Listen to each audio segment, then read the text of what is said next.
પોતાની મહા કરી મંગલ કર્યો મહા ગ્રંથ કરતો ક્યાંથી મિલે સમાજ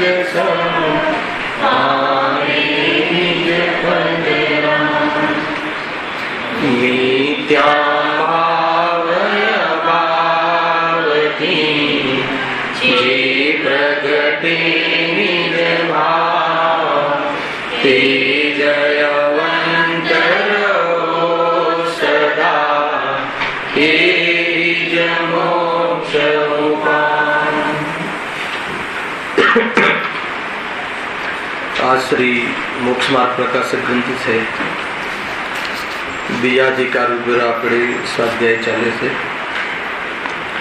દર્શન મોહની કર્મના ઉદયમાં જીવની કેવી અવસ્થા થાય છે, અર્થાત દર્શન મોહનીના ઉદયથી થતા મિથ્યાત્વ ભાવના કારણે જીવને તત્વનું અન્યથા સ્વરૂપ અર્થાત તો અયથાર્થ તત્વ શ્રદ્ધાન થાય છે. અયથાર્થ તત્વ શ્રદ્ધાન એટલે કે જેવું પોતાનું સ્વરૂપ છે એવું માનતું નથી અને જેવું પોતાનું સ્વરૂપ નથી એવું માને છે. અહીંયા સુધી આપણે ગ્રંથના માધ્યમથી ચર્ચામાં આવ્યા હતા. કુલ મળીને એમ કહેવું છે કે મિથ્યાત્વ ભાવના કારણે જીવને મોક્ષ થતો નથી. આપણને કથન તો એટલું સરળ લાગે ને એમ લાગે કે મોક્ષ થતો નથી, અંદરનું ભાવ વાસન થતું નથી. મિથ્યાત્વ ભાવના કારણે જીવ મુક્ત થતો નથી.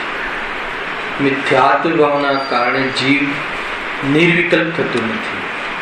મિથ્યાત્વ ભાવના કારણે જીવ નિર્ભાર થતો નથી. મિથ્યાત્વ ભાવના કારણે જીવ બંધનનો અનુભવ કરે છે. મૂળ આ છે. નિર્વિકલ્પ થતો નથી એટલે શું? નિર્ભાર થતો નથી એટલે શું? કે મિથ્યાત્વ ભાવ પર પદાર્થને પોતાનું સ્વરૂપ માને છે અને એ રીતની એની શ્રદ્ધાન છે, એ રીતની એની માન્યતા છે. એના કારણે એને પોતાનું બનાવવા માટે ને કાયમી રાખવા માટેના વિકલ્પો કર્યા કરે છે અને વિકલ્પથી નિવૃત્ત થતો નથી એટલે ભાર રહ્યા કરે છે. એ મૂળ છે. અહીંયા સુકામમાં જીવ પર પદાર્થ સંબંધી વિકલ્પ અને સંબંધી પ્રવૃત્તિરૂપ અનાચરણ રૂપ જીવન કેમ જીવે છે? કેમ કે ક્યાંય ને ક્યાંય કોઈ પર પદાર્થમાં એવી શ્રદ્ધા મૂકી છે એને કે આ મારી છે ને હું એ મારું છે, હું એનો છું. એમ જે ભ્રમ છે, આ ભ્રમના કારણે વિકલ્પો રહ્યા કરે છે. ક્યારે મુક્ત થતું નથી. કેમ મુક્ત થતું નથી?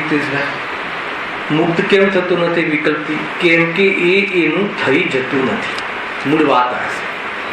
જે પદાર્થને આપણો માન્યો, જે આપણો નથી એને આપણું સ્વરૂપ માન્યું, તો ત્યાંથી મુક્ત કેમ થતું નથી? વિકલ્પોથી, મહેનતથી, ખોટા પ્રયાસથી, ઉલટા પુરુષાર્થથી, હે ને? એ એનાથી કેમ નિવૃત્ત થતું નથી? કેમ કે એનું થઈ જતું નથી, એવું બનતું નથી. માની લો કે પરમાથી સુખ મળે છે એવી ભ્રાંતિ છે, એ મિથ્યાત્વ મોહ. હવે એના વિકલ્પો કરે છે, એના મેળવવાની રાહ જોવે છે, એના સંકલ્પો કરે છે, તો એનાથી કેમ નિવૃત્ત થતું નથી? જો સુખ મળી જાય તો પછી નિવૃત્ત થઈ જાય, પરંતુ સુખ મળતું નથી એટલે શું રહ્યા કરે છે? મુક્ત થતો નથી. શાનાથી? વિકલ્પથી. એમાંથી સુખ મેળવવાના વિકલ્પ. અને એ મુક્ત થતો નથી તો શું થાય છે? એમ થઈ જતું નથી તો શું થાય છે? આકુલતા થાય છે, દુઃખ થાય છે. આવી ને આખી પરંપરા. દુઃખ થાય છે, વળી પાછું નવું શું થાય છે? નવા કર્મનો બંધ થાય છે. આ ચાલ્યા જ રાખે છે, ચાલ્યા જ રાખે છે. મૂળ વાત અહીંયા એ આવે. અતત્વ શ્રદ્ધાન, મિથ્યાત્વ ભાવના લક્ષણનું જે કહે અતત્વ શ્રદ્ધાન. અને આજની જે શ્લોક ચાલતો હતો એમાં પણ એ જ હતું.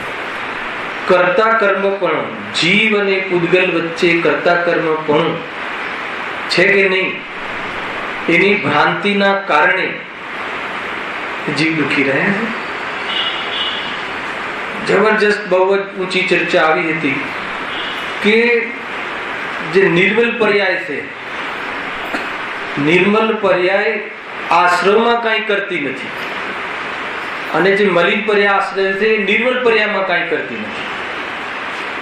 ખ્યાલ અતત્વ શુદ્ધાંત છે ને, અતત્વ શુદ્ધાંતમાં શું કરે છે કે આશ્રવથી સંવર થાય છે. સંવર નિર્મલ પર્યાય છે, આત્માની સમ્યક દર્શન રૂપી પર્યાય. આત્મામાં રોકાવું, આત્મામાં સ્થિર થવું એ આત્માની અવિકારી પર્યાય છે. શાનાથી પ્રાપ્ત થાય છે? સ્વાધ્યાયથી, પૂજાથી. તો સ્વાધ્યાય કરવાનો ભાવ કયો છે? આશ્રવ ભાવ, શુભ ભાવ છે. એનાથી શું પ્રાપ્ત થાય? સંવર. તો ગુરુદેવે કહ્યું કે આ ભૂલ છે, તો સ્વાધ્યાય ન કરવું. ખ્યાલ ભૂલ સુધારવા માટે. અરે એનાથી એ થતું નથી, એ ભૂલ સુધાર. સ્વાધ્યાય કરવું ન કરવું એ દિશામાં નથી જવાનું. શરીરમાં આવે છે કે નહીં? આ ભૂલ છે. જીવને કઈ ભૂલ થઈ? મોહના કારણે સુખ અને દુઃખનું અંતર ખબર નથી. જીવ અને પૂતગલનું કરતા કર્મ કોનું છે કે નહીં એની ખબર નથી. આશ્રવ અને સ્વભાવ સુખ એ બંને વચ્ચે કરતા કર્મ કોનું છે કે નહીં એની ખબર નથી. સાત તત્વ સંબંધી ભૂલને મિથ્યાત્વ કહે છે, અયથાર્થ સિદ્ધાંત. સુખ અને દુઃખનું અંતર ખબર નથી. કસાયથી તો સુખ માને છે, કસાયથી તો સુખ પ્રાપ્તિ કરવાનો પ્રયાસ કરે છે. છલ કરી અને સુખ મેળવવાનો તો પ્રયાસ કરે છે. ખ્યાલ આવ્યો કે નહીં? માયાચારી કરીને સુખી થવાનો પ્રયાસ કરે છે. માયાચારીથી સુખ મળે છે. કોઈને માયાચારી કરે ને બહુ સંતોષ થઈ જાય. મેં આને ઠગ્યો અને એનાથી મને શાંતિ થઈ. ઠગ્યો એ તો ચારિત્રનો દોષ, પણ એનાથી મને શાંતિ થઈ. ખ્યાલ આવે કે નહીં? અંતર ખ્યાલમાં આવે છે કે નહીં? કસાયથી શાંતિ થઈ એ ભૂલની વાત છે. અહીંયા માનીએ છે કે નથી માનતા? એ રીતે છે. કોઈનું અપમાન કરી અને આનંદ મળવો, કોઈને નીચો દેખાડવો એ તો માન કસાય, પણ એનાથી મને શાંતિ મળે છે, એનાથી મને સુખ મળે છે, એ મિથ્યા. ખ્યાલ આવે અંતર? એટલે કસાયથી સુખ, કસાયથી સ્વભાવની પ્રાપ્તિ. આપણે આમ કથનમાં બોલી જઈએ કે ભાઈ જ્ઞાન અને રાગ ને એક માને છે, પણ એનું જે વિશ્લેષણ છે એ આ છે. જ્ઞાન આનંદ, જ્ઞાન અને આનંદ આત્માનો સ્વભાવ છે. અને શાનાથી માને? રાગથી. એ રીતે બહુ કષ્ટ ઉઠાવીશું તો પછી શાંતિ મળશે, સુખી થઈ જવાશે. અત્યારે થોડું કષ્ટ વેઠવું પડે, કષ્ટથી શાંતિ મળે. અરે એ ભણવા આદિમાં ઉપયોગ લગાવો, બહારના 5 ઇન્દ્રિયના વિષયોમાં, એ વાસ્તવમાં કષ્ટ છે, પણ એનાથી સુખી થઈ જશે એ વાત માનતે. ખ્યાલ આવે કે નહીં? આ એ ગાથા ચાલે છે. સેમ જે ગાથા અહીંયા કુદરતી આપણને મેચ થઈ ગઈ છે. કરતા કર્મની ભૂલ, જીવ અને પૂતગલ વચ્ચે કરતા કર્મ, રાગ અને જ્ઞાન વચ્ચે કરતા કર્મ. કરતા કર્મ એટલે શું?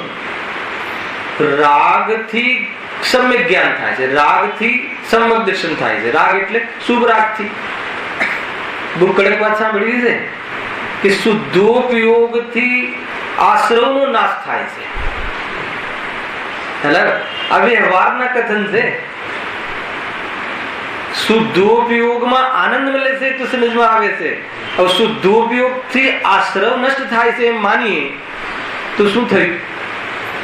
સંવર તત્વ અને આશ્રવ તત્વ સંબંધી ભૂલ, ઝીણી ભૂલ રહે છે. એ વાત બરાબર છે કે જયારે શુદ્ધોપયોગમાં રહીએ ત્યારે આશ્રવ પેદા નથી થતું, પરંતુ શુદ્ધોપયોગ કરીને હું આશ્રવને નાશ કરવા જઈશ તો આનંદ નહીં આવે. અંતર ખ્યાલમાં આવે છે ખરું, પણ બંને વચ્ચે કરતા કર્મ સંબંધ નથી. જીવને બહારમાં સુખ લાગે છે, બહારના વિષયોમાં સુખ લાગે છે, અને આત્મામાં દુઃખ લાગે છે, તેને સુખ અને દુઃખની ખબર નથી. ખ્યાલ આવે છે કે નહીં? જે સુખ અને સુખના કારણો છે એને દુઃખના કારણો ભાસે છે. મોક્ષ સુખનું કારણ છે ને, મોક્ષ તો સુખરૂપ જ છે. મોક્ષ માર્ગ સુખનું કારણ છે ને, મોક્ષ સુખરૂપ છે. મોક્ષ એટલે શું? સંપૂર્ણ પદાર્થોથી દ્રવ્ય કર્મ, ભાવ કર્મ અને નો કર્મ આપણે સ્થૂળ ચર્ચા કરી. નો કર્મથી પણ રહિત થઈ જવું.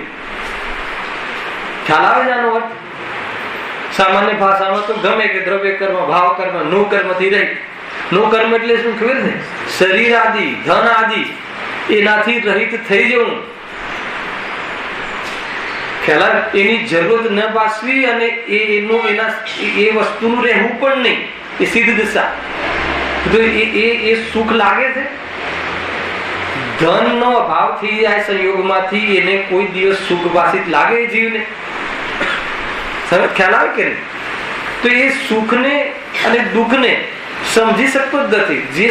જે દુઃખના કારણો, નિમિત્ત કારણો અને દુઃખના જે સાક્ષાત કારણો છે એને તો સુખના કારણ માનીને બેઠો છે. ખ્યાલ આવે? નો કર્મનું લક્ષ્ય કરીને જીવ દુઃખી થાય છે. નો કર્મ દુઃખી કરે છે એમ નથી કેમ, એનું લક્ષ્ય કરીને આ ધન મારું, અને ધન હોય તો હું 5 ઇન્દ્રિયના વિષયો ભોગવીને સુખી થઈશ. ધન સંયોગમાં આવવું એ વાત જુદી છે, અને એનાથી ઇન્દ્રિયના ભોગના વિષયોમાં અનુકૂળતા મળી વાત જુદી છે. પણ એનાથી સુખ મળવું વાત ત્યાં છે. એ ભ્રમ. ખ્યાલ? સુખ મળે કે ના મળે? એટલે જીવને આ પોઈન્ટની જ ખબર નથી. એમ અતત્વ સિદ્ધાંત કહ્યું કે જે તત્વમાં સુખ નથી, જે તત્વ દુઃખનું જ બનેલું છે, જે તત્વ કસાય તો દુઃખની જ બનેલી છે, અને એનાથી સુખ માનવું, એનાથી સુખ થશે એમ માનવું, એનાથી હું સુખને પ્રાપ્ત થશે એમ માનવું. ઘણી વાર લઈએ છીએ આપણે તો દીકરા દીકરીનો રાગ, એના પ્રત્યેનો પ્રેમ, દુઃખનું કારણ કે સુખનું કારણ. એના પ્રત્યે પ્રેમ રહેવો એ કસાય હે ને, પણ એનાથી સુખ મળે છે, એનાથી શાંતિ મળે છે, એ મિથ્યાત્વ. જ્યાં સુધી એવું માનશે ત્યાં સુધી મુક્ત નહીં થાય. શાનાથી? દીકરા દીકરીઓના રાગથી મુક્ત નહીં થાય. મુક્ત નહીં થાય એટલું નહીં, મુક્ત થવાનો પુરુષાર્થ બી નહીં કરે. મુક્ત થવાનો પુરુષાર્થ નહીં કરે એટલી વાત નહીં, મુક્ત થવાના પુરુષાર્થની વાત પણ નહીં ગમે. એટલે શું નહીં ગમે? સુખ નહીં ગમે. ખ્યાલ આવ્યો? અંતર તમે સમજ જોવા શું ગજબ ગજબ, મતલબ કે જીવ ક્યાં ફસાય છે, દુઃખી છે કે નહીં? રાગ આદિ દુઃખનું કારણ. હવે એને આપણે સુખનું કારણ માનીએ, રાગ આદિ થવાય જુદી વાત છે, એને સુખનું કારણ માનીએ તો એનાથી રહિત આત્મા છે એ વાત કેવી રીતે ગમે? તો અહીંયા એ અતત્વ સિદ્ધાંત બહુ મોટી આગળ તો ચર્ચા આવવા વાળી છે ત્રીજા ચોથા અધિકારમાં મિથ્યાત્વના સ્વરૂપમાં. આ તો તમને એની જે અત્યારે હિન્ટ આપી રહ્યો છે કેટલું મોટું, એટલે આપણે એવી ભૂલ છે, આપણને એવો સૂલ છે અંદરમાં મિથ્યાત્વનો કે એ અંદરમાં ચૂબ્યા કરે છે, અને એને મટાડવાના ખોટા પ્રયાસો કરીએ છીએ આપણે. કાંટો કાઢવાના બદલે, ખ્યાલ આવે કે નહીં, એને પંપાડવાનો પ્રોગ્રામ ચાલે છે. એટલે ક્યાંથી મીટ પડવાનું? ખ્યાલ આવે દીધુભાઈ? એ અહીંયા કહે છે અતત્વ સિદ્ધાંત, તત્વનું અતત્વ સિદ્ધાંત. જેવું વસ્તુનું સ્વરૂપ છે એવું ન માનવું. કસાય હોવી અલગ વાત, પણ કસાય દુઃખનું કારણ છે. આટલી વાત તો શાસ્ત્રમાંથી ગમે, પણ હમણાં જે વિશ્લેષણ કર્યું ને એ વાત આવે ત્યારે એમ થાય કે આ વાત તો નથી જસતી. ચલો આપણે તો બરાબરથી જેમ ચાલે છે, જીવ જતું રહે સ્વાધ્યાયમાંથી આવે છે કે નહીં? જે દુઃખનું કારણ કસાય સુખનું. સાચું કહો, કોઈની સાથે માયાચારી કરી અને આપણે એમાંથી શાંતિ મળે છે માનીએ છીએ કે નહીં? કોઈની મજાક કરી અને આનંદ મળે છે કે નહીં?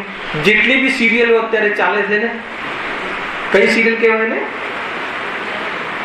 કઈ હાસ્ય સિરિયલ કહેવાય છે ને અત્યારે? કઈ? શું? કોમેડી. હા, કોમેડી સિરિયલ. જે પણ જે કોમેડી સિરિયલો છે ને બધી, તો કોમેડી સિરિયલ થી શું થાય બેટા? દુઃખ થાય કે મજા આવે? એટલું કહી દો બસ. કોમેડી સિરિયલ છે, વાત સાચી છે, એનાથી હાસ્ય.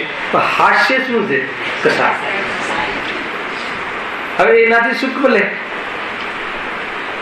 સુખ મળે છે એ વાત, એનાથી એ તો દુઃખનું કારણ છે ભાઈ. કોઈ માનવા તૈયાર ના થાય. જીવ તો એ હસવાને સુખ માને છે. હસતા રહો તો સુખી થશો. અહીંયા કહે છે વિતરાગ રહો તો સુખી થશો. અંતર કેટલું છે. તો એ રીતે આ તો બહુ મોટું ચેપ્ટર છે. આપણે તો આગળ હજુ બહુ સરસ અહીંયા ટોપિક આપે છે પંડિતજી આને. પણ પહેલા આપણે તો શું ભ્રમ શું છે? આ ભ્રમ છે. ભ્રમ શું છે? કે જે સુખનું કારણ નથી. જો સામાન્ય કથન જે અહીંયા જો વાંચો, જેમ છે તેમ માનતો નથી પણ જેમ નથી તેમ માને છે. આ લક્ષણ, આના ઉપર ચર્ચા કરી રહ્યો છું 2-3 દિવસથી.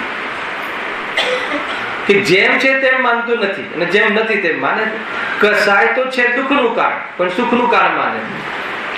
કસાય થવી વાત જુદી પણ એને સુખનું કારણ માનવું એ વાત જુદી. બે અંતર બતાવું છું. કસાય થવી એ ચારિત્ર મોહનો દોષ છે અને કસાયને સુખ માનવું એ શ્રદ્ધાનો, ભ્રમજનિત એ ભૂલ છે. ભ્રમ છે, એ શ્રદ્ધાની ભૂલ છે. એ જચે છે એને કસાય જ્યાં સુધી જચે ત્યાં સુધી શું કામ છોડે? એને એ શ્રદ્ધાન છે કે નહીં આજ તો એને તો માયાચારી શું કામ કરે? માયાચારી કરવાથી મને કઈ ઉપલબ્ધ થશે અને સુખ ઉપલબ્ધ થશે, સુખના સાધનો ઉપલબ્ધ થશે, ધન આદિ ઉપલબ્ધ થશે કે જે સુખના સાધન છે. કેટલી મોટી ભૂલ! ધન ને સુખનું કારણ પાછું કસાયથી મળે, છલ કરવાથી મળે છે કે પુણ્યના ઉદયથી મળે છે?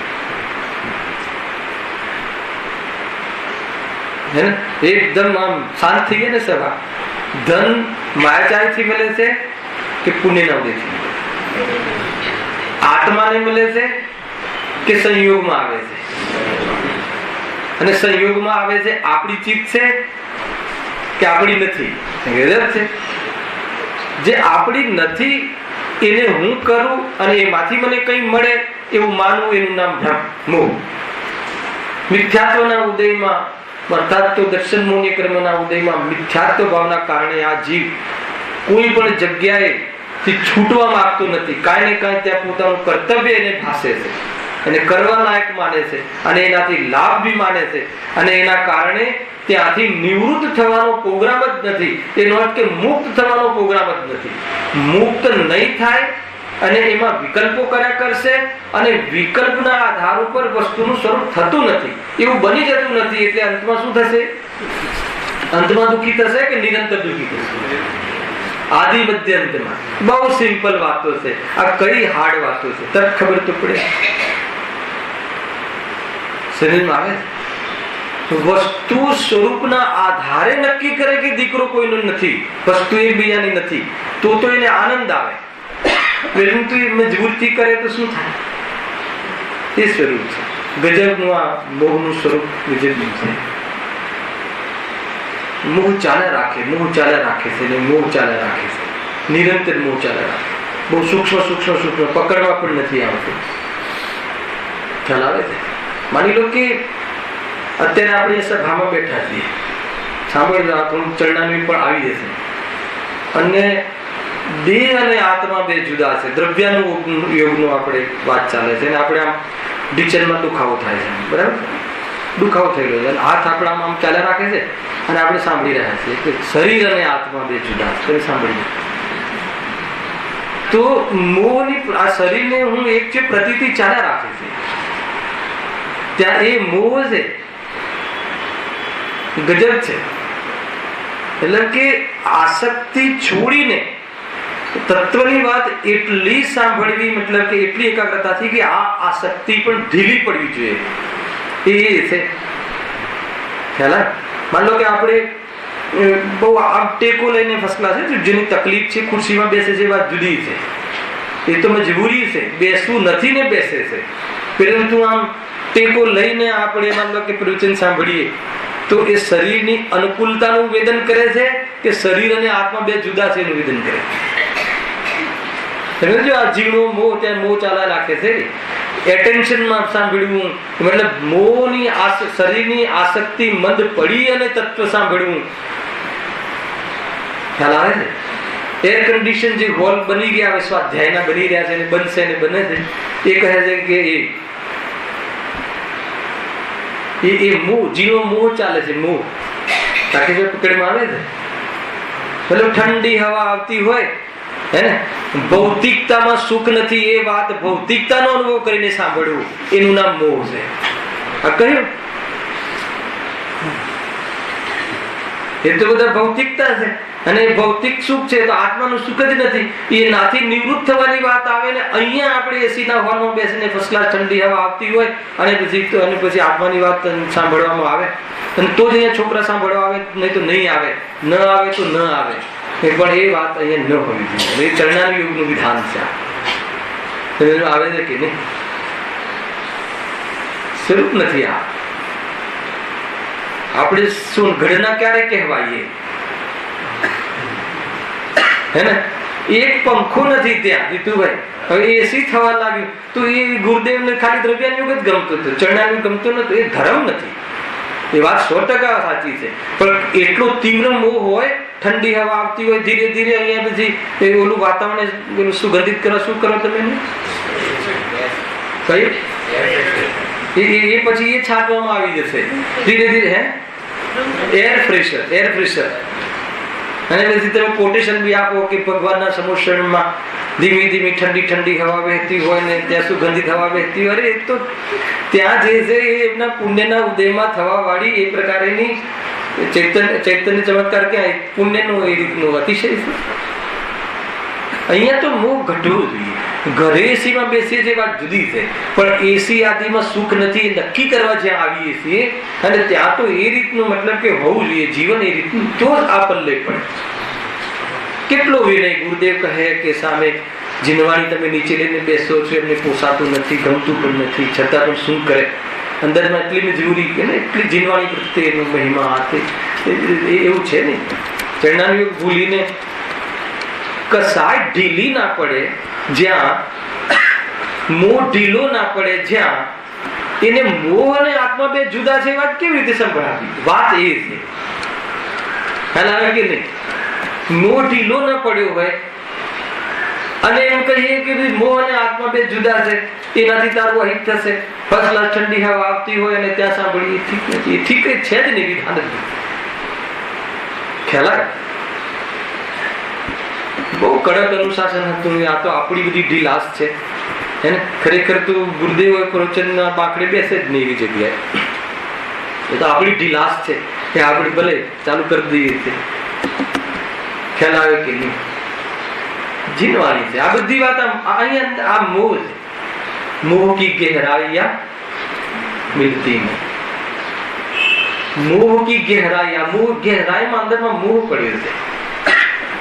ખ્યાલમાં મતલબ કે બહારમાં શરીરને કમ્ફર્ટેબલ અવસ્થામાં અનુભવ આવે અને દેહ અને આત્મા બે જુદા છે, બે સાંભળવું કોન્ટ્રોવર્સી છે. તમને એમ લાગશે કે એમાં શું છે, થોડી અનુકૂળતા મળે. અને અનુકૂળ પ્રતિકૂળ કોઈ ચીજ નથી, સાંભળવાની તૈયારી વાળા જીવો હોવા જોઈએ. મોહ કી ગહેરાઈયા મિલતી નહીં. મોહની ગહેરાઈ પકડાતી નથી. મોહની ગહેરાઈ પકડાતી નથી.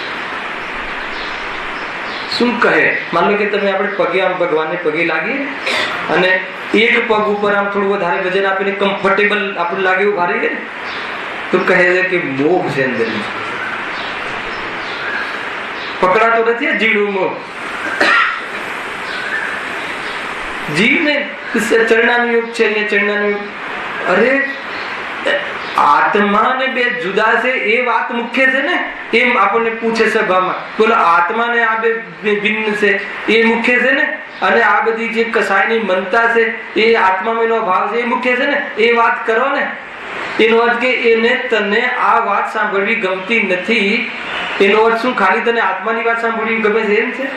અરે પુણ્યને હે માની અને પાપની અનુમોદના કરે છે. આત્મામાં જવાની વાત હતી.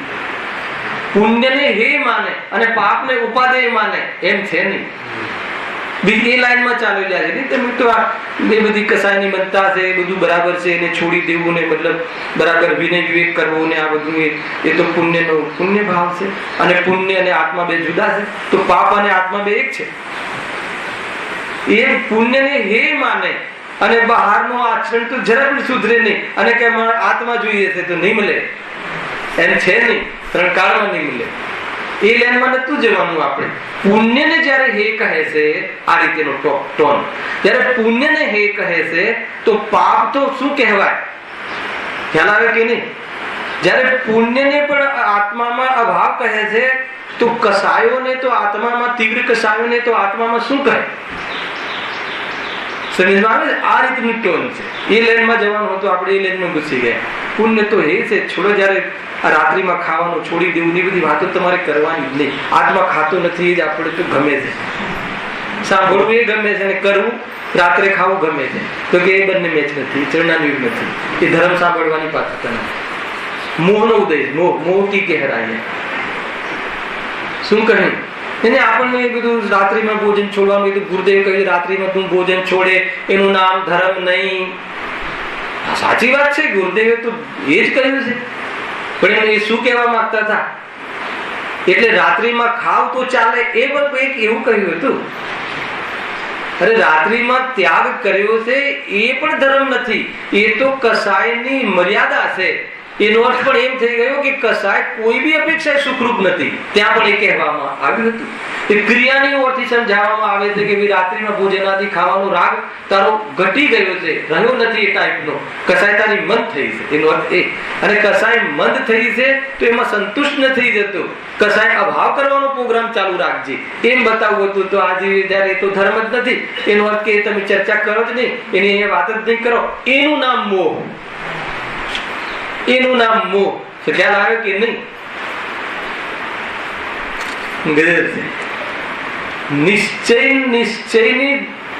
નિશ્ચયના લક્ષથી અથવા તો નિશ્ચયના ઓરથી એ વ્યવહારને હે કહ્યો છે. ખ્યાલ આવે કે નહીં? શુદ્ધ આત્માની દ્રષ્ટિથી જોવામાં આવે તો, કેમ કે એમાં છે નહીં, અને દ્રષ્ટિ આત્માની કરીને એનો અભાવ કરવાનો છે.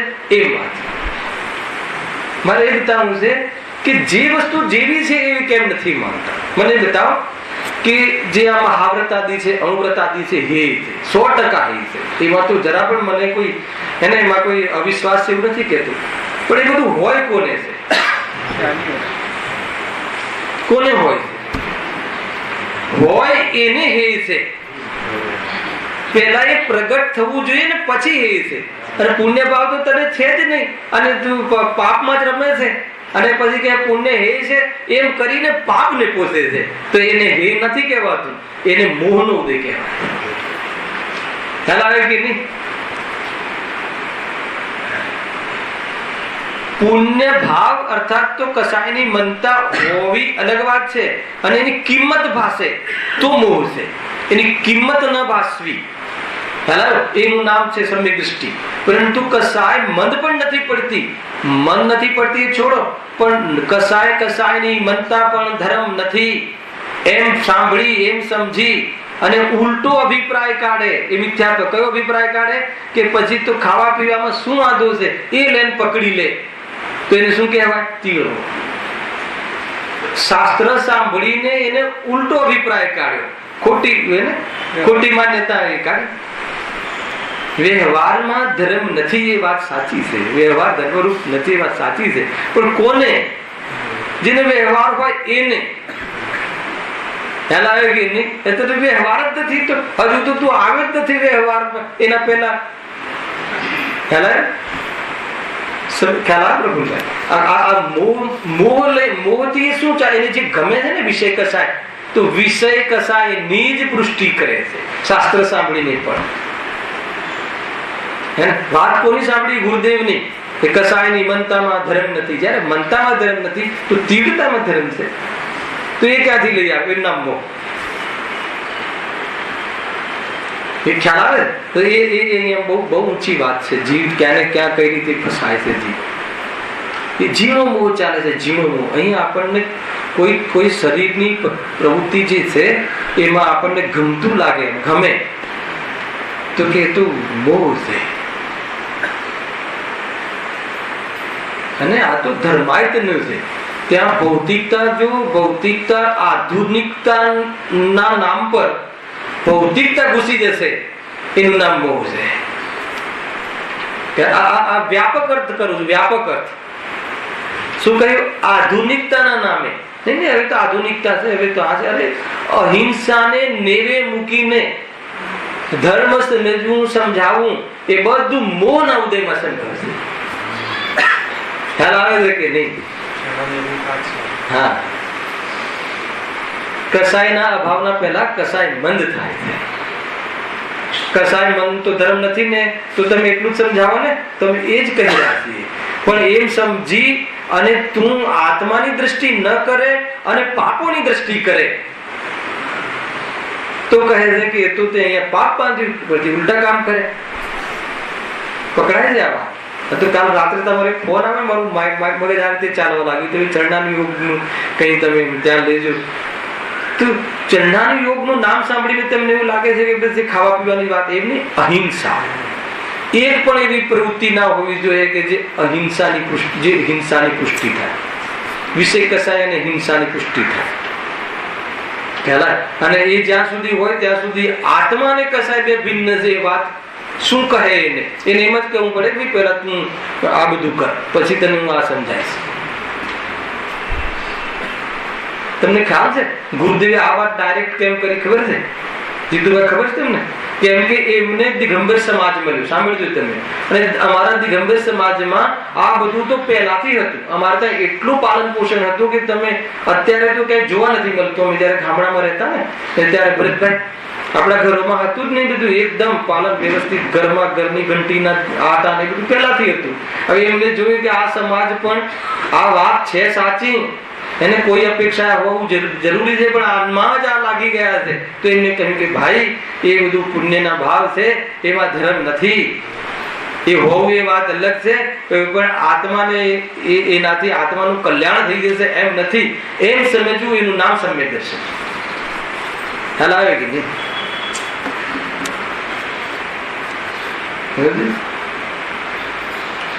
જબરદસ્ત છે. મોહની તીવ્રતામાં એક ત્યાગી, સમજો, એક ચરણાનું યોગનું પાલન કરવા વાળો જીવ મોક્ષુ ઘરમાં ભોજન કર્યા વગર પાછો જાય આપણા ઘરમાં, એનું નામ મોહની તીવ્રતા. ખ્યાલ આવે છે? એનો અર્થ શું ખબર છે? મુનિરાજને યોગ્ય ભોજન તમારું નથી, એનો અર્થ એ થઈ ગયો કે મુનિરાજનું આમંત્રણ તમને પોસાતું નથી. ભલે હું તો કહું છું કે આ જીવ ભાવ પર્યંત મુનિરાજ આપણા ઘરે ન આવે, પરંતુ એવી ભાવના પણ નથી. એનો અર્થ એ થઈ ગયો કે મોહની તીવ્રતા. સમજમાં આવે છે? વર્તમાનમાં કેવું લાગે, મતલબ કેવું જીવન, મતલબ શું કેવું લાગે? આધુનિકતામાં જીવન જીવે છે ને જીવ. એટલે હું આ કહું છું, આધુનિકતાના નામે ભૌતિકતા દ્રષ્ટિમાં વસી ગઈ જીવ. જીનવાણીનો કોઈ પણ અંશ સાંભળવામાં અરુચિ લાગે, એનું નામ તીવ્ર મિથ્યાત્વ, એનું નામ મોહ. ખ્યાલ આવ્યો કે નહીં? હવે તમને આત્માની દ્રવ્યાનો યોગ ગમે અને ચરણાનો યોગ ના ગમે, તો જેને દ્રવ્યાનો યોગ લખ્યો છે એને ચરણાનો યોગ લખ્યો છે. એ જ મુનિરાજે શું કામ લખવું પડે, શું કામ કહેવું પડે? અને બંને સાથે હોય છે. ચારે અનુયોગ જીવની પરિણતિમાં પ્રગટ થાય છે એક સાથે. હા, તમને મોહ આ હું અહીંયા કેમ સમજાવું છું કે આપણને મતલબ કે એમ સમજીને માનું છું કે આપણું જીવન પવિત્ર છે, પણ એને સમજવામાં જે ચાર અનુયોગોમાં જે ભેદ કરે છે મોહના કારણે કરે છે. એ તો કથનોમાં છે. ખરેખર તો બાહ્ય ત્યાગ પર તો એવો પ્રભાવિત થઈ જાય છે કે આત્મા દેખાતો જ નથી. હમણાં હું થોડું મારો ત્યાગ હોય ને તો તમને મારો બહુ મહિમા આવી જાય છે. બતાવો કયો તમે દ્રવ્ય દૃષ્ટિ વાળા જીવ છો. એ રીતે બી સ્વચ્છંદ રીતે બી હે ને. ના, અમારે ત્યાં તો આવું, અમારે સ્થાનકવાસી સમાજમાં તો તમે લોકો જે પાડો છો એવું છે નહીં. બહુ સરસ જીવન છે તમારું, ભોજન આ તે પ્રભાવિત તો તમે એના પરથી જ થઈ ગયા. બતાવો એક વસ્તુ ખોલીને બતાવો ને પ્રફુલભાઈ, તો તમે અંદરનો આપણો જે મેલ છે ને નીકળે કે આપણે ક્યાં ભાષી આપણે સમજી લેવું જોઈએ. હજી આગળ આવવા કે ગણિત મિથ્યાત્વ હતું આ ચેપ્ટરમાં વિસ્તારથી લઈશું. કોઈ ઉતાવળ નથી મને. ગજબની વસ્તુ છે. ગમે એટલું કહે પણ જ્યાં થોડુંક ત્યાગી હોય ને, આજે આપણે મુમુક્ષુ છીએ, ગુરુદેવના શિષ્ય છીએ, પણ બતાવો કોઈ જે વિશેષ સ્વાધ્યાય કરતો હોય આપણે ઘરમાં અને કોઈ જે ઉપવાસ કર્યો હોય, તમને મહિમા કોનો વધારે હશે? નીચે કઈ વસ્તુ લેવા મોકલવી હશે તો ઉપવાસ કર્યો એ દીકરાને મોકલશો કે ઓનો સ્વાધ્યાય કરીને સામાયિક કરવા બેઠો એને મોકલશો? અરે એને ઉપવાસ કર્યો છે અને ઉપવાસ કર્યો એટલે દુઃખી છે એમ. ખ્યાલ આવ્યો કે નહીં?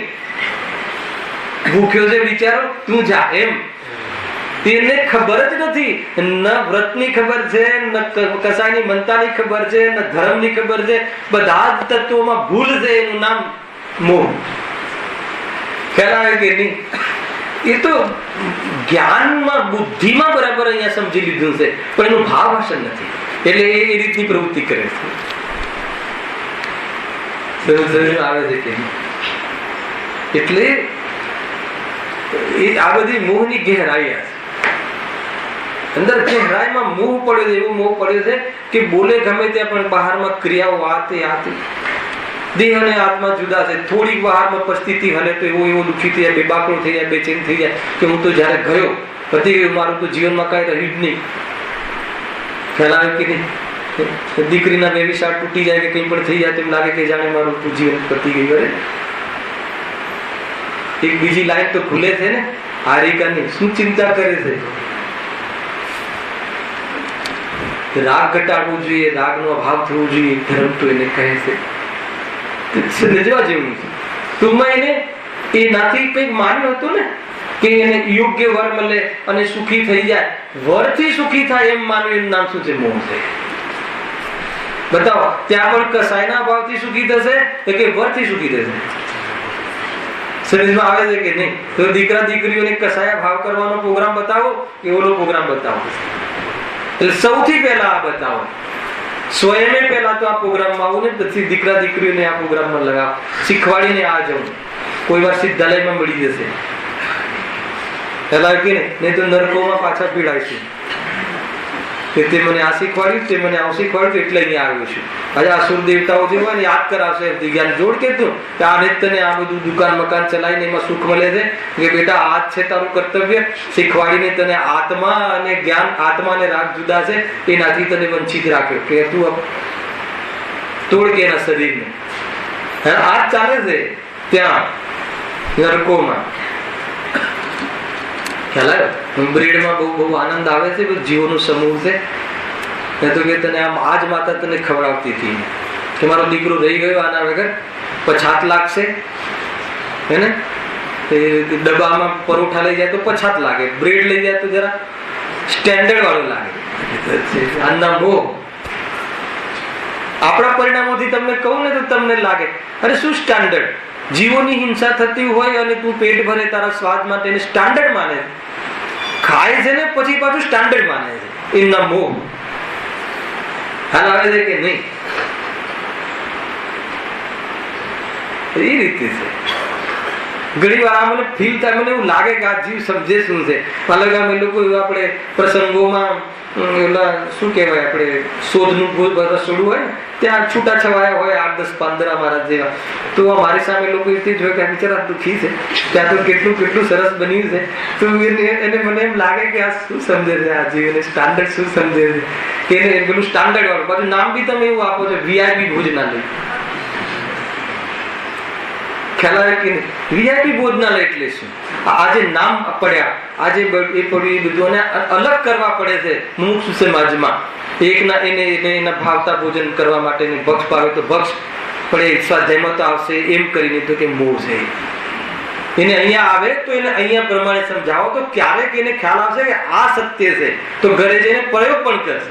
પણ અહીંયા જે શીખવાડીએ તો ક્યાંથી મેળ પડવાનો? સમજમાં આવે છે કે નહીં?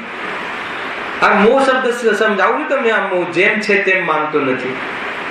કરતા કરવાની વાત તો જુદી, આમાં પણ એ તો ભૌતિકતા સુખ માને. એને મંદિરમાં પણ બધું ભૌતિક પણ જોઈએ. ત્યારે હું તો પ્રવચન સાંભળું તો કે તારી પાત્રતા નથી, તીવ્ર મૂડી છે, ઘરે જા. ગુરુના મુખેથી શબ્દ ના નીકળે, ક્યારે ના નીકળે. આ રીતે સ્વરૂપ છે. ખ્યાલ આવે છે કે પાત્રતા ન હોય ત્યાં પછી એને ઉતરશે નહીં ને, ઉપરથી મજાક કરશે. એટલા માટે ગુરુ એમ કહે મજાક કરશે, એની મજાક ઉડાવશે તત્વની. ખ્યાલ આવે? જીવ આ માર્ગમાં જતા જીવોને બસ અમુક જીવને જેમ તીવ્ર મોહી જીવ હોય ને એને પંતુજી સમજે છે, એને શું કહેવાય રિઝર્વ સમજે છે. રિઝર્વેશન જે છે આ માર્ગ ને જે અપના તો બહુ રિઝર્વે છે. તમે તો કઈ મેન્ટાલિટી વાળા છે? લો મેન્ટાલિટી વાળા જીવું છે આપણે. ગજબનું એ આ બધો તીવ્ર મોહ.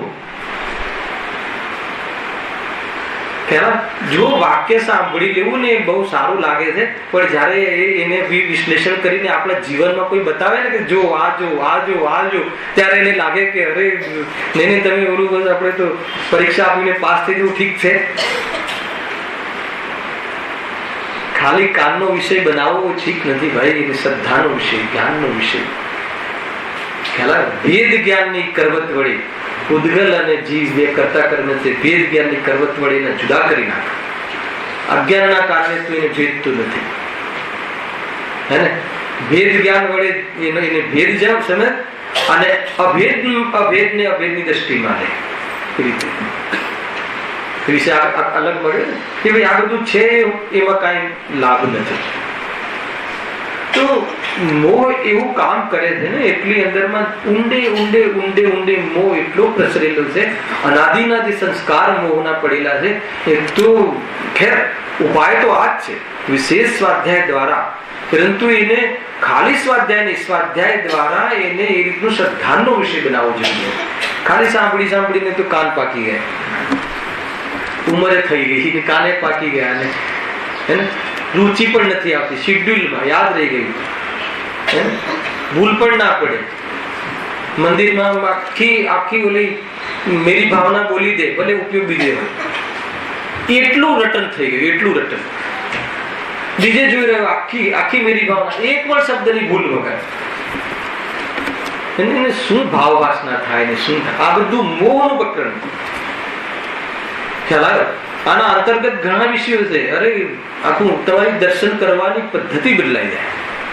ભગવાનને સામે જોઈને એટલો પ્રમોદ આવે, અનંત કાળનો ભાર ઉતરી જવા વાળું કોઈ બતાવવા વાળું કોઈ સામે દેખાય અને કેવો આનંદ આવે. એ વાત છે, એ ગજબ છે.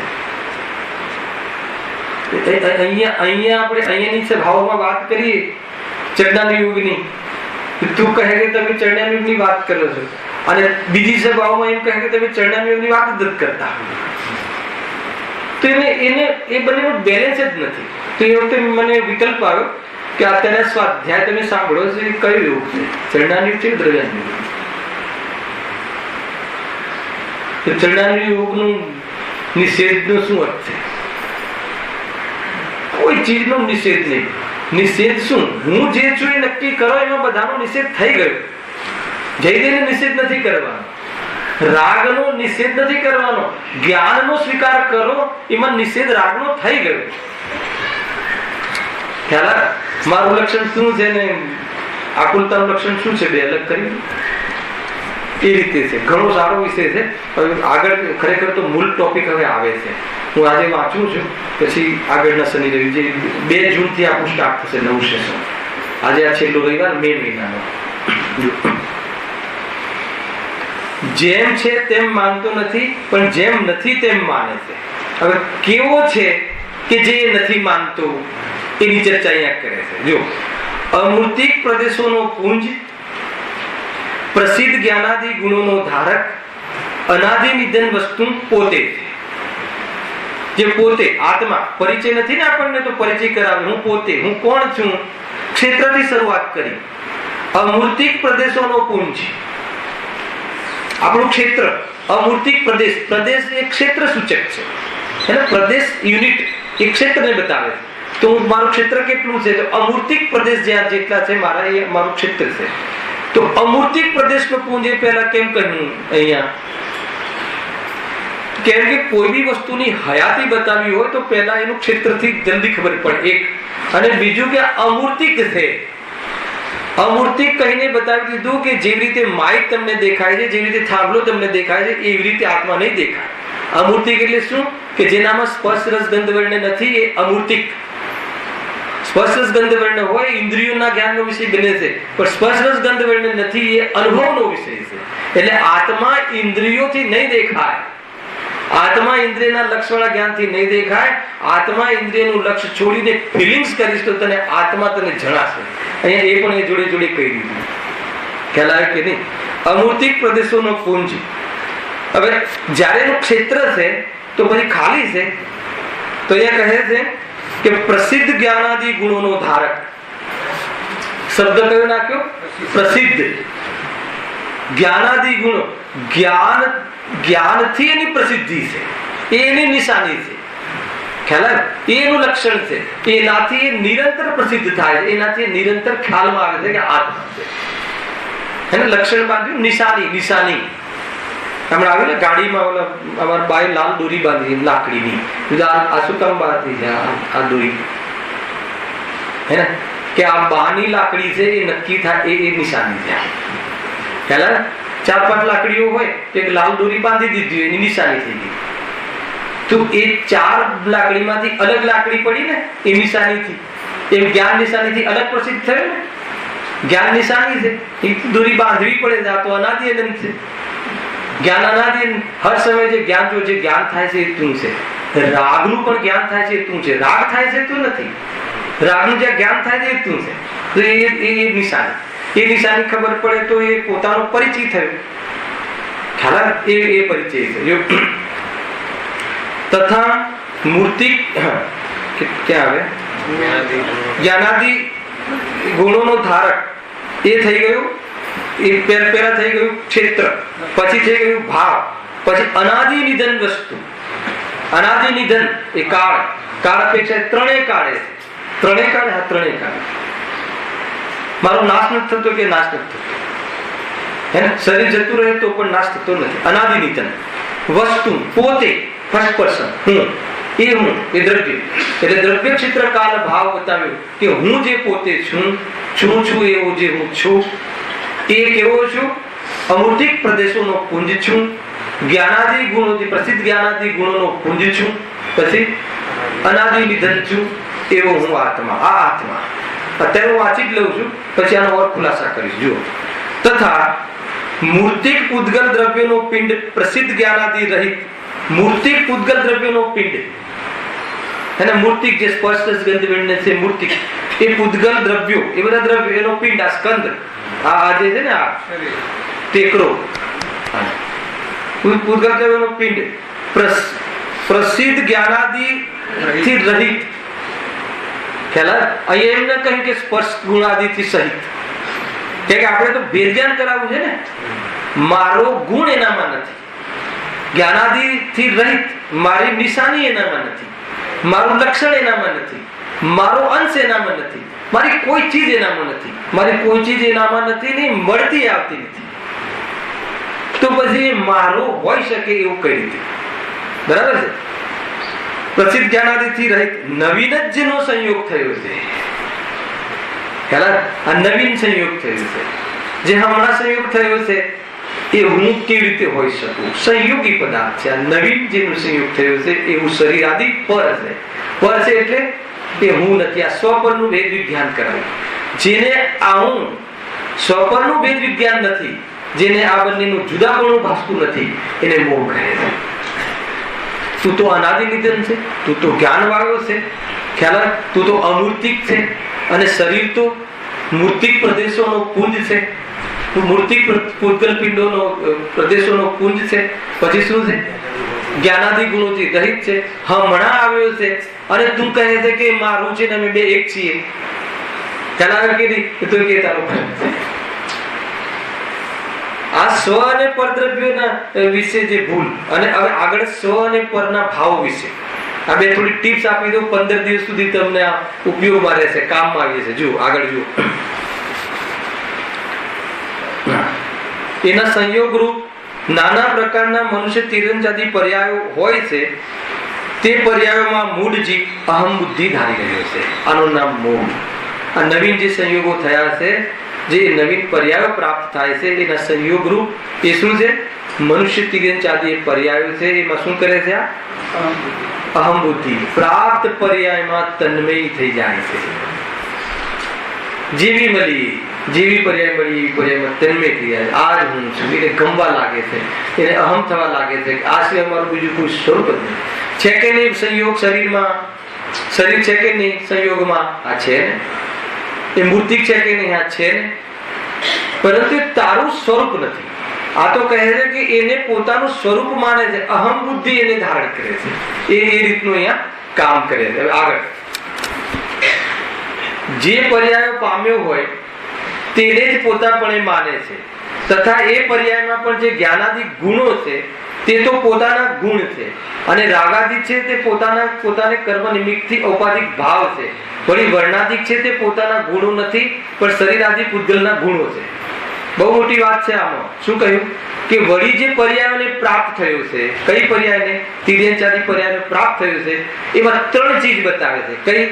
જુઓ, તથા એ પર્યાયમાં પણ જે જ્ઞાનાદિ ગુણો છે તે તો પોતાના ગુણો છે. કઈ જગ્યાએ? પર્યાયમાં જ્ઞાનાદિ ગુણ. પર્યાયમાં ગુણ હોય એ પર્યાય જેવી પર્યાય મળી એમાં જે જ્ઞાનાદિ ગુણ, એટલે એમાં જે જ્ઞાનનો વેપાર થાય છે. પર્યાયમાં ગુણ એટલે શું? ત્રિકાલી ગુણ પર્યાયમાં આવી ગયું એમ નહીં. ત્રિકાલી ગુણનો જે અંશ પર્યાયમાં છે, જાણું જે થાય છે, એ પર્યાયમાં જે જાણું થાય છે એ તો આત્માનો ગુણ છે, એ તો આત્માનો સ્વભાવ છે. એટલો ખ્યાલ આવ્યો? અને એ જ પર્યાયમાં રાગાદિ છે તે તો પોતાને કર્મ નિમિત્તથી ઔપાધિક ભાવ છે. એ જ પર્યાયમાં પાછું રાગાદિ પણ છે કે નહીં? પર્યાયમાં રાગ પણ છે અને પર્યાયમાં કર્મ ઉપાધિથી જનિત, એટલે કર્મના ઉદયમાં પરલક્ષ કરીને રાગાદિ ભાવ થાય છે. તો આત્માનું સ્વતત્વ, પણ આત્માનું સ્વરૂપ નથી. શું કહ્યું? છે આત્માનું તત્વ, છે સ્વતત્વ, પણ ત્રિકાલ તત્વ નથી. જેવું જ્ઞાન તત્વ છે એવું રાગ તત્વ નથી. આ સર્વ તત્વ ક્યાં છે? આત્મામાં કે બહાર? તો કે આત્માની પર્યાય, પણ એ જ્ઞાન તત્વ નથી. છે એક જ જગ્યાએ. હવે ત્રીજો ગુણ. હવે ગુણોનો ભેદ કરાવે છે, ભાવોનો. વળી વર્ણાદિક છે. આ વર્ણાદિક એટલે શું? પૂતગલના ગુણ. એ જ પર્યાયમાં વર્ણાદિક પણ છે. મનુષ્ય તિર્યંચાદી પર્યાયમાં જ્ઞાન પણ છે, રાગ પણ છે, અને વર્ણાદિક એટલે કાળું શરીર, ધોળું શરીર, પતલું શરીર, એ બધા ગુણો પણ છે. 3 વસ્તુ છે. વર્ણાદિક છે તે પોતાના ગુણો નથી, પણ શરીર આદિ પૂતગલના ગુણો છે. શરીર આદિમાં પણ વર્ણાદિનું આ પરમાણુઓનું પલટાવું નાના પ્રકારનું થયા કરે છે. એ સર્વ પૂતગલની અવસ્થાઓ છે. અહીંયા સુધી ખ્યાલ આવ્યો? એક જ લીટીમાં આપણો મોહ અહીંયા બતાવો છે પંડિતજીને. જો, પરંતુ એ બધાને આ જીવ પોતાનું સ્વરૂપ જાણે છે. આ બહુ મોટી વાત છે. રાગ પણ છે, જ્ઞાન પણ છે, અને વર્ણાદિક પણ છે. અને ત્રણેયને પોતાનું સ્વરૂપ માને છે. જ્ઞાનને પણ પોતાનું સ્વરૂપ માને છે એમ કીધું, રાગને પણ પોતાનું સ્વરૂપ માને છે, અને શરીરને પણ પોતાનું સ્વરૂપ માને છે. બોલો, તો એમાં 33% જ્ઞાનને પોતાનું માન્યું તો 33% તો લાભ થાય કે ન થાય? જ્ઞાનને પોતાનું માન્યું ભૂલ છે. આમાં એમ નથી કેવું ત્રણેયને પોતાનું માન્યું નહીં. ત્રણેયને એક સરખું પોતાનું માન્યું. ખ્યાલ? ત્રણેયને એક સરખું પોતાનું માન્યું. ત્રણેયમાં હું પણાનો સરખો અનુભવ કરે, એનું નામ મોહ છે. જ્ઞાન હોય એ તો સ્વભાવ છે કે પર્યાયમાં સ્વભાવનો અંશ પ્રગટ હોય છે. બરાબર છે. વર્તમાનમાં રાગ પણ છે અને શરીરના સંયોગમાં છે, એટલે વર્ણાદિ, કાળો ગોરો એવું પણ સ્વરૂપ છે કે જે પૂતગલનું રૂપ છે. પણ ત્રણેય વસ્તુ એક સાથે જોવા મળે છે. તો ત્રણેય વસ્તુમાં શું કરે છે? ત્રણેય વસ્તુને એક સરખું માને છે. ત્રણેય વસ્તુમાં એક સરખો અનુભવ કરે છે. જો આ રીતે કે મને તાવ આવ્યો, મને ક્રોધ આવ્યો અને મેં જાણ્યું. 3 વસ્તુથી ખ્યાલ આવે. મને તાવ આવ્યો કયો છે? વર્ણાદિ ગુણ. તાવ આવે કે ના આવે? આવે. મને તાવ આવ્યો. હવે તાવ જોઈતો નથી, એ ક્રોધ આવ્યો, મને ક્રોધ આવ્યો અને મેં જાણ્યું. ત્રણેયમાં જે હું મને કરીએ છીએ, એ ત્રણેયમાં મને એ ત્રણેયમાં સરખી રીતે એક જ પ્રકારે મનેપણાનો અનુભવ કરે છે. એટલે જ્ઞાનમાં અને ક્રોધમાં, જ્ઞાનમાં અને વર્ણાદિમાં ભેદ સમજતું નથી. ત્રણેયમાં મેપણાનો એક સરખો અનુભવ કરે છે. એનો અર્થ એ થઈ ગયો કે જ્ઞાનનો અને રાગનો તફાવત ખબર નથી, જ્ઞાનનો અને શરીરનો તફાવત ખબર નથી, એનું નામ મોહ. સ્વભાવ અને પરભાવ નો વિવેક નથી. મને તાવ આવ્યો અને મને જ્ઞાન થયું અને મને ક્રોધ આવ્યો, ત્રણેયમાં એને ભેદ ખબર જ નથી પડતી કે આ ત્રણેય જુદી જુદી વસ્તુ છે. ત્રણેયને એક સરખું ફીલિંગ કરે છે. એટલે જ્ઞાનનો અને રાગનો તફાવત ખબર નથી, જ્ઞાનનો અને રાગની ભિન્નતાની ખબર નથી. જ્યાં જ્ઞાનની અને રાગની ભિન્નતાની ખબર નથી તો શું માને છે? જ્ઞાનને અને રાગને બંનેને એક સરખું પોતાનું સ્વરૂપ માને છે. એટલે જ્ઞાનને અને રાગને જુદો સમજતું નથી. એટલે કે જ્ઞાનને અને રાગને બંનેને પોતાનું કર્તવ્ય માને છે. એટલે રાગને પોતાનું કર્તવ્ય માને છે કે રાગનો અભાવ કરવા માટે પુરુષાર્થ કરતો નથી. આ કર્તા કર્મની ગાથા આવી. ખ્યાલમાં આવે છે કે નહીં વસ્તુ? ખ્યાલ ના આવે તો નેક્સ્ટ ટાઈમ પડતી લેશું. પણ આ તમને વિષય મળે કે ભાઈ જો મને તાવ આવે છે, મને ક્રોધ આવે છે અને હું જાણું છું, ત્રણ વસ્તુ થઈ. તો જ્ઞાનમાં, રાગમાં અને વર્ણાદિમાં ત્રણેયને એક સરખું માને છે. ત્રણેયમાં એને ભેદ જ નથી દેખાતો. તો ત્રણેયમાં ભેદ ન દેખાવું, એક સરખું પોતાનું માનવું, ત્રણેયને એક માનવા. ત્રણેયને એક માનવા એટલે શું? જેવું જ્ઞાનને પોતાનું સ્વરૂપ માને છે એવું જ રાગને પોતાનું સ્વરૂપ માને છે, એવું જ શરીરને પોતાનું સ્વરૂપ માને છે. કઈ પર્યાયમાં? જ્યાં દ્રવ્ય પર્યાય ભેગી થઈ છે ને, વ્યંજન પર્યાય, શરીર આદિ મળીને જે તિર્યક મનુષ્ય આદિ, એમાં ત્રણેયને એક સરખું માને છે. હવે ત્રણેયને એક સરખું માને છે એટલે ત્રણેયને એકબીજાનું કારણ કાર્ય માને છે અને એ રીતે આખું જીવન મોહમાં જીવે છે. ખ્યાલ? હવે જ્ઞાનને પોતાનું માને છે એ પોઈન્ટ જરા. જ્ઞાનને પોતાનું માને છે એટલે કયા જ્ઞાનને ખબર? આ જાણકારી વાળા જ્ઞાનને, આ જ્ઞેયો સંબંધી જે લક્ષ્ય વાળા જ્ઞાનને, જ્ઞેય મિશ્રિત જ્ઞાનને, આ અલ્પ જ્ઞાનને, એને પોતાનું સ્વરૂપ માને છે. બોલો કર્તવ્ય છે કે નહીં શાસ્ત્ર જાણવું? શાસ્ત્ર જાણવું કર્તવ્ય છે કે શાસ્ત્રના માધ્યમથી આત્માને જાણવું કર્તવ્ય છે? ખ્યાલ આવ્યો કે નહીં? તો એને કર્તવ્ય માને છે. આ રીતે આ મોહની પ્રવૃત્તિથી જીવન જીવે છે અને એ પ્રમાણે આખું જીવન એ રીતે એને એ જીવન માને છે અને એને જીવ માને છે. 10 પ્રાણરૂપ પોતાને જીવ માને છે કે જે એના પ્રાણ જ નથી. ખ્યાલ? આ તો ખાલી માત્ર વાંચન કર્યું છે. આ પૂરો પેરેગ્રાફ આપણે જે પદ્ધતિથી અહીંયા લઈએ છીએ શબ્દ ટુ શબ્દ, એ નેક્સ્ટ આપણે 2 તારીખના શનિવારથી પ્રારંભ કરીશું. સહજાનંદી